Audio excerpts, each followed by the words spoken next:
Permasalahan sampah di Indonesia kian memprihatinkan dengan jumlah sampah yang terus bertambah setiap tahunnya.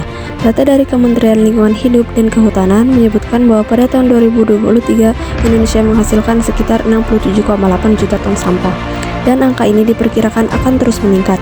Pertambahan sampah yang tak tertangani dengan baik mengakibatkan pencemaran lingkungan, berdampak pada kesehatan masyarakat dan merugikan sektor pariwisata.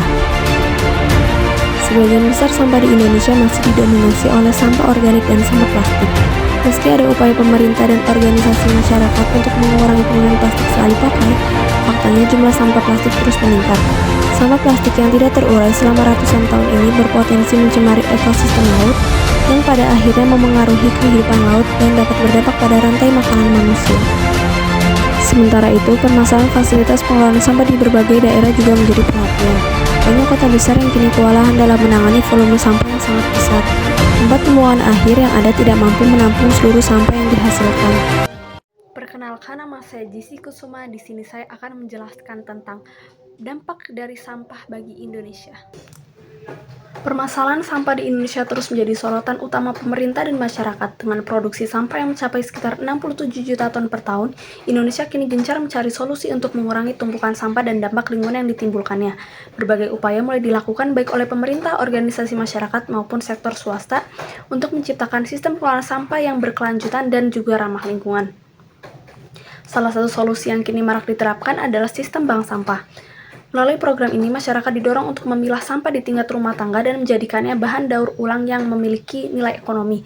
Dengan adanya bank sampah di berbagai daerah, masyarakat dapat menukarkan sampah yang mereka kumpulkan dengan uang atau poin yang dapat ditukar dengan barang tertentu. Bank sampah telah memberikan manfaat ekonomi sekaligus mendorong kesadaran masyarakat untuk memilah dan mengelola sampah secara mandiri di rumah. Selain itu, pemerintah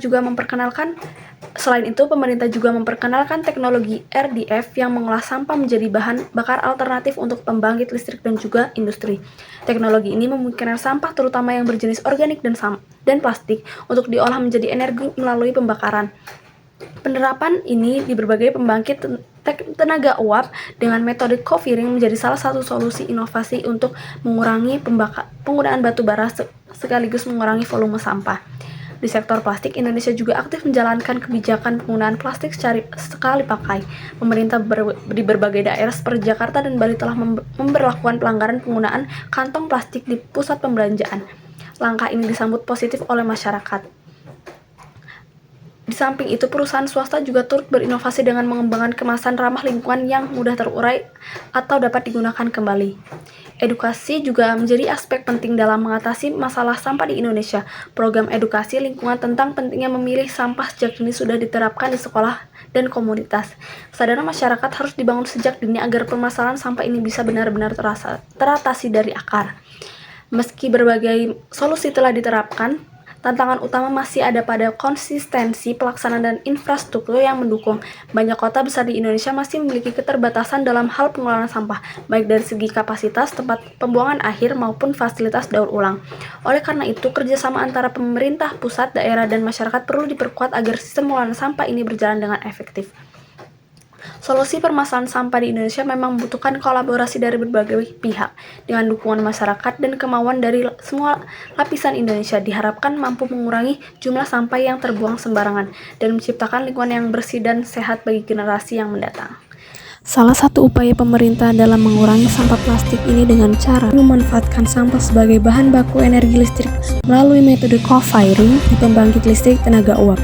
Langkah ini dinilai sebagai salah satu solusi inovatif untuk mengatasi permasalahan sampah yang terus meningkat, sekaligus mendorong transisi energi terbarukan. Dengan teknologi co-firing ini, sebagian bahan bakar batu bara di PLTU dapat digantikan oleh sampah yang telah diolah, sehingga dapat mengurangi ketergantungan pada batu bara dan mengurangi emisi karbon. Sekian video penjelasan dari saya, Jessy Kusuma dengan NIM 2409901.